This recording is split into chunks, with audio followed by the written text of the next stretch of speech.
오늘의 말씀은 역대상 16장 1절에서 6절 말씀 다 함께 합독하십니다. 하나님의 궤를 메고 들어가서 다윗이 그것을 위하여 친 장막 가운데에 두고 번제와 화목제를 하나님께 드리니라. 다윗이 번제와 화목제 드리기를 마치고 여호와의 이름으로 백성에게 축복하고 이스라엘 무리 중 남녀를 막론하고 각 사람에게 떡 한 덩이와 야자 열매로 만든 과자와 건포도로 만든 과자 하나씩을 나누어 주었더라. 또 레위 사람을 세워 여호와의 궤 앞에서 섬기며 이스라엘 하나님 여호와를 칭송하고 감사하며 찬양하게 하였으니 아삽은 우두머리요 그 다음은 스가랴와 여이엘과 스미라목과 여이일과 마띠디아와 엘리압과 분하야와 오베데돔과 여이엘이라. 비파와 수금을 타고 아삽은 재금을 힘있게 치고 제사장 분하야와 야이시엘은 항상 하나님의 언약궤 앞에서 나팔을 부니라. 아멘. 네, 하나님의 법궤는 하나님의 임재와 하나님의 영광의 상징입니다. 그 언약궤 속에는 히브리서 9장 4절에서 5절 말씀, 금 향로와 사면을 금으로 싼 언약궤가 있고 그 안에 만나를 담은 금 항아리와 아론의 쌍난 지팡이와 언약의 돌판들이 있고 그 위에 속죄소를 덮는 영광의 그룹들이 있으니, 네, 이 세 가지가 있었고 언약궤는 바로 하나님의 임재와 영광을 나타내고 있습니다. 다윗이 왕이 되고서 제일 먼저 한 일이 이 언약궤를 옮기는 일이었거든요. 네, 법궤가 어디부터 시작이 된 거예요? 법궤는 시내산에서 만들어졌죠. 주전 1446년에 만들어져서 광야 생활 또 40년을 함께 유랑을 하면서 또 길갈에 안치되어 있었어요. 그러면서 또 실로로 옮겨지고 또 그 실로의 해막에 300년 이상 동안 이렇게 해막에 안치되어 있었습니다. 그리고 그 이후에 블레셋 땅에 또 빼앗기게 됩니다. 블레셋 족속에게 빼앗기게 되고, 근데 그들이 징벌로 인해서 큰 재앙이 임했어요. 그 블레셋에. 그래가지고 아이고 안 되겠다, 다시 빨리 이스라엘 땅으로 돌려보내야 되겠다, 이래가지고 돌려보내거든요. 그래서 돌려진 법궤가 베세메스를 거쳐서 아비나답의 집에까지 오게 되었어요. 근데 그 집에 오랫동안 방치되어 있었죠. 그래서 그로부터 20년이 흐른 뒤에 예루살렘을 정복한 다윗 왕은 아비나답의 집에 있던 그 법궤를 다윗 성으로 옮기기를 원했습니다. 그래서 이제 첫 번째로 레위인들이 어깨에 메고 새 수레에 싣고 옮기다가 큰일이 일어났습니다. 우스다가 죽는 사건이 일어나게 됩니다. 사무엘하 6장 3절에서 6절 7절을 보니까 그들이 하나님의 궤를 새 수레에 싣고 산에 있는 아비나답 집에서 나오는데 아비나답의 아들 우사와 아요가 그 새 수레를 모니라. 아요는 궤 앞에서 가고, 그들이 나곤의 타작마당에 이르러서는 소들이 띠므로 우사가 손을 들어 하나님의 궤를 붙들었더니 여호와 하나님의 우사가 잘못함으로 말미암아 진노하사 그를 그곳에서 치시니 그가 거기 하나님 궤 곁에서 죽으니라. 네, 하나님의 이 법궤를 옮기는 일이 쉬운 일이 아니었어요. 네, 다윗이 처음 왕위에 올라서 그 하나님의 법궤를 옮기는 일이니까 좋은 일이잖아요. 하나님이 기뻐하실 거야 라는 그런 마음을 가졌을 것이고, 그랬는데 이 엄청난 일이 생긴 거예요. 언약궤를 옮기는 도중에 사람이 죽으니까 다윗이 당황을 했을 것이고, 와 이거 뭐지? 비참했을 것이고 좌절했을 거예요. 그 좌절감은 이루 말할 수가 없었을 겁니다. 그랬잖아요. 그 사울더러는 천천히라고 그러고 다윗더러는 만만이라고 한 그 백성들 앞에서 보란듯이 이 법궤를 옮겼는데 사람이 죽는 일이 생기니까 얼마나 다윗이 놀랐겠습니까? 그런 위기의 순간을 다윗이 과연 어떻게 할까요?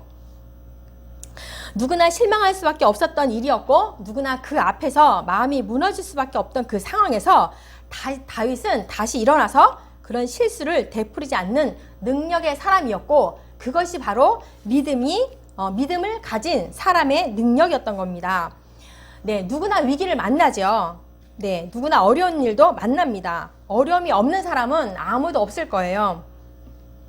사람의 감정이 자기가 우선이기 때문에 다 각자의 자기 나름대로의 어려움이 다 있습니다.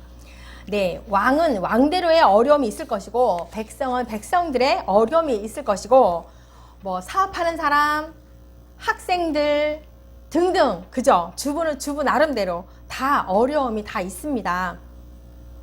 여러분에게도 어려움이 있을 텐데 어떤 어려움이 있습니까? 네, 그 어려움을 어떻게 극복을 하는지 성경을 통해서 다윗을 통해서 깨닫기를 원합니다. 그 어려움 속에서 하나님의 섭리를 찾으시고 믿음의 여정 속의 훈련이었구나. 그렇다면 하나님의 계획이었고 은혜였구나 라고 하시면서 그 고난 뒤에 찾아올 하나님의 그 역사를 체험하게 될 것입니다. 다윗은요, 가족에게 별로 인기가 없었어요. 그죠? 막내라는 그 뜻은 그 예전에 막내라는, 지금의 우리 막내는 귀엽고 애교쟁이고 이렇지만 이때 당시에는 막내는요, 별로 가족에게 이게 위치가 없었어요. 그러니까 우습게 여겼던 하찮은 그런 존재였던 거예요. 그는 양을 치던 목동이었고 심부름을 갔다가 하나님의 이름으로 골리앗을 치고 난 뒤에 장군이 되었고 또한 여러 시편을 썼기 때문에 시인이고 악기를 잘 다루었던 그런 사람이었습니다. 근데 그 이후에는 또 어떻습니까? 사울의 시기로 인하여서 10년 가까이를 도망자 신세였습니다. 네, 그였던 그를 하나님께서는 어떻게 다윗을 이끄시고 영광스러운 자리까지 이끌어 가시는지, 어떻게 이러한 일들이 일어났는지 다윗을 통해서 우리는 깨닫게 되는 것이 분명히 있습니다. 다윗은 수많은 위기 가운데도 반전으로 이루어가는 진정한 믿음의 사람이었습니다. 네, 항상 그런 위기 가운데서도 하나님의 중심적인 사람이었기 때문입니다. 죄가 드러나도 바로 하나님 앞에 엎드린 자였어요. 죄를 숨기고 이런 자가 아니라 바로 앞에서 하나님 앞에 엎드린 자였습니다. 그래서 왕이 되고서 제일 먼저 한 일이 이 법궤를 옮기는 일이었는데 실패로 끝나니까 얼마나 난감했겠습니까?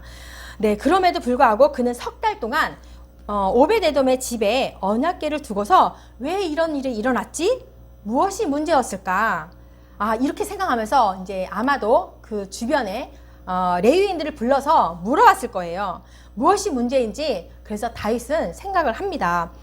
하나님이 법궤를 옮기는데 뭐가 잘못이었을까? 하나님이 법궤를 옮기는 일이니 하나님의 방법으로 해야 하는 것을 다윗이 금방 깨달은 거예요. 우리도 문제 앞에서 어떻게 해결합니까?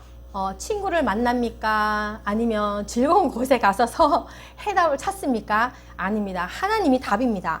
사람에게서 찾지 마시고 또한 상황 속에서도 찾지 마십시오. 하나님의 일은 하나님이 답입니다. 하나님의 일을 열심히 한다고 해서 되는 것이 아니고 하나님의 일을 사람이 열심히 하다가도 안 되는 겁니다. 다윗은 그래서 자신의 그 열심이 빗나간 것을 알고 방향을 바꿉니다. 좌절하고 잘못했다고 포기하는 것이 아니라 자신의 열심이 빗나간 것을 깨닫고 하나님의 방법으로 방향을 바꿉니다. 저는 아이들에게 이렇게 말합니다. 얘들아, 하나님이 정답이라고 성경에 말하고 있는데 어디서 답을 찾고 있는 거니? 시험을 볼 때 답을 몰라서 쩔쩔매지만 인생의 답은 하나님께 있어. 그렇게 말합니다. 그러면 아이들이 어릴 적에 우리 엄마 참 이상해 라고 했습니다. 그런데 지금은 맞습니다. 하나님의 뜻이 있는 것 같습니다 라고 말을 합니다. 모든 문제 앞에 하나님이 답입니다. 저도 한 해를 돌아보면서 다른 곳에서 답을 찾지 않았습니다. 당장은 그 현상과 그 상황을 고민을 합니다. 그렇지만 하나님께로 제가 답을 찾았습니다. 여러분도 모든 문제 앞에 하나님께 답을 찾으십시오. 깊이 말씀 속으로 들어가서 하나님의 음성을 들으십시오. 그래서 드디어 하나님의 궤가 예루살렘으로 들어옵니다. 궤가 들어온 후에 다윗이 제일 먼저 한 것이 무엇입니까? 1절 말씀, 하나님의 궤를 메고 들어가서 다윗이 그것을 위하여 친 장막 가운데 두고 번제와 화목제를 하나님께 드리니라. 네, 하나님의 궤가 예루살렘으로 들어온 다음에 너무나 감격스럽잖아요. 첫 번째도 실패했는데, 그리고 몇 년 동안 다른 곳에 방치되어 있었잖아요. 근데 예루살렘으로 들어오니까 너무나 감격하여서 다윗은 제일 먼저 하나님께 제사를 드립니다. 하나님의 은혜에 감사합니다. 하나님의 온전하심이 너무 감사합니다. 이러면서 번제와 화목제를 드립니다. 네, 번제는 하나님께 모두 다 드리는 것이고, 화목제는 이웃과 나누어 먹는 것입니다. 그래서 번제와 화목제를요, 하나님의 사랑과 이웃사랑의 표본이라고도 합니다. 전심으로 내 마음과 목숨과 뜻을 다하여 하나님을 사랑하라. 그리고 이웃을 사랑하라. 이것이 번제와 화목제의 정신인 것입니다. 그리고 나서 다윗은 번제와 화목제를 드리고 난 후에 무엇을 합니까? 2절. 다윗이 번제와 화목제를 드리기를 마치고 여호와의 이름으로 백성에게 축복하고, 네, 제사를 드리기를 다 마치고요, 여호와의 이름으로 백성들에게 축복을 합니다. 모든 축복은 어디서 옵니까? 변함도 없으시고 회전하는 그림자도 없으신 하나님께 여호와의 이름으로 축복을 합니다. 네, 우리가 기도하는 것들도, 다른 이들을 위해서 축복하는 것도 모두 예수님의 이름으로 행할 때에 능력이 있습니다. 네, 우리가 얻지 못하는 것은 구하지 않기 때문이라고 합니다. 그래서 우리는 예수님의 이름으로 간구하시고 축복하는 능력 있는 성도가 되어봅시다. 네, 이제 우리는 하나님의 섭리에 따라서 사역을 할 것입니다. 24년도에는 예수님의 삶을 담기를 가르치고 선포하고 치유의 사역을 할 것입니다. 하나님께서 모든 것을 준비하시고 또한 예비하셨으니까 너무 감사하여서 감격의 예배를 드리시고, 이제 동력자들과 연합하여 기도하며 만나는 자들마다 예수님의 이름으로 축복하게 될 것입니다. 네, 우리에게는 능력이 없습니다. 오직 예수님의 이름에 능력이 있습니다. 우리가 통로가 되어 예배하고 만나는 자들마다 축복 기도를 드릴 때 생명이 살아나는 역사가 일어날 것이고, 치유의 역사가 일어날 것이고, 말씀으로 살아나는 역사가 일어날 것입니다. 네, 여호와의 이름으로 백성을 축복한 다윗은 또 이스라엘 모든 백성들과 함께 그날의 기쁨을 나누고 있습니다. 3절. 이스라엘 무리 중에 남녀를 막론하고 각 사람에게 떡 한 덩이와 야자 열매로 만든 과자와 건포도로 만든 과자 하나씩을 나누어 주었더라. 네, 모든 백성들에게요, 남녀를 막론하고 떡 한 덩이와 또 야자 열매로 만든 과자와 건포도로 만든 과자 하나씩을 다 나누어 줍니다. 이것은 거룩한 기쁨이 충만했던 그 다윗은요, 그 관대함으로 그 기쁨을 백성들과 함께 나누고 있는 모습입니다. 이제 우리는 교회가 되어서 많은 사람들에게 여호와의 이름으로 축복을 하고 예배하고 서로 나누어 먹을 것입니다. 네, 그런 사역을 하기를 원합니다. 다윗은 온전히 하나님을 신뢰하였고 전능하신 하나님을 전심으로 믿었기 때문에 하나님께서는 세상이 주목하지 않는 한 사람, 그 다윗을 이렇게 세우신 것처럼 우리의 사역 가운데서도 하나님을 신뢰하고 나간다면 하나님이 함께 하심으로 우리 공동체를 세워 나갈 것입니다. 다윗에게는요, 정말 힘이 되었던 사무엘이 그 곁에 있었습니다. 그리고 계속 응원했던 그 요나단 같은 친구가 있었고, 그리고 또 영적 멘토인 나단 선지자가 그의 곁에 있었습니다. 네, 우리에게도 그러한 곁에 동력자가 있어야 합니다. 그래야지 우리는 하나님이 계획하심으로 잘 나아갈 수 있는 것입니다. 네, 우리가 특히 복음을 나눌 때, 그렇지 않습니까? 복음을 나눌 때 내 안에 더 풍성해지는 기쁨과 희락이 있습니다. 네, 다윗은 법궤를 모신 그 감격의 날에 감사하고 즐거워하여서 백성들과 함께 기쁨을 나눕니다. 또한 그 기쁨을 주신 하나님께 감사드리기 위해서 레위 사람들을 세웁니다. 네, 여호와의 그 궤 앞에서 섬기며 그분을 지속적으로 찬양하도록 합니다. 네, 4절 말씀.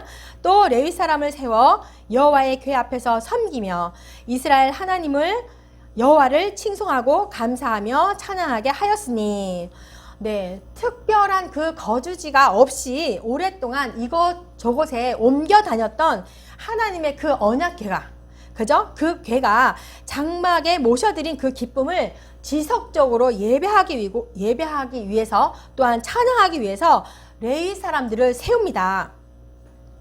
다윗의 기쁨은 이 한날의 기쁨으로, 그쵸? 그날의 그 기쁨으로 끝나지 않습니다. 네, 민족에게 더 큰 기쁨과 감격을 주신 하나님을 지속적으로 찬양하기 위해서 레위 사람들을 세웠던 것입니다. 하나님을 칭송하고 감사하고 찬양하는 것이 하나님이 인간을 만드신 목적입니다. 네, 이사야서 43장 21절 이 백성은 내가 나를 위하여 지었나니 나를 찬송하게 하려 함이니라. 또 이사야 12장 여호와께 감사하라. 그의 이름을 부르며 그의 행하심을 만국 중에 선포하라. 그의 이름을 높다 하라. 여호와를 찬송할 것은 극히 아름다운 일을 하셨음이니 이를 온 땅에 알게 할지어다. 네, 하나님을 찬양하는 것이 인간의 본분이에요. 그리고 우리를 만든 목적입니다. 네, 지속적인 감사와 지속적인 기도와 예배의 삶을 위해서는 계획을 세워야 합니다. 그 계획을 세우는 것이 지혜 있는 성도입니다. 네, 이제 우리 공동체도 24년도에 새해 표어잖아요. 예수님의 삶을 담자라는 표어로 예수님이 사역하셨던, 가르치고 전파하고 치유하였던 그 사역을 우리 공동체가 하려고 합니다.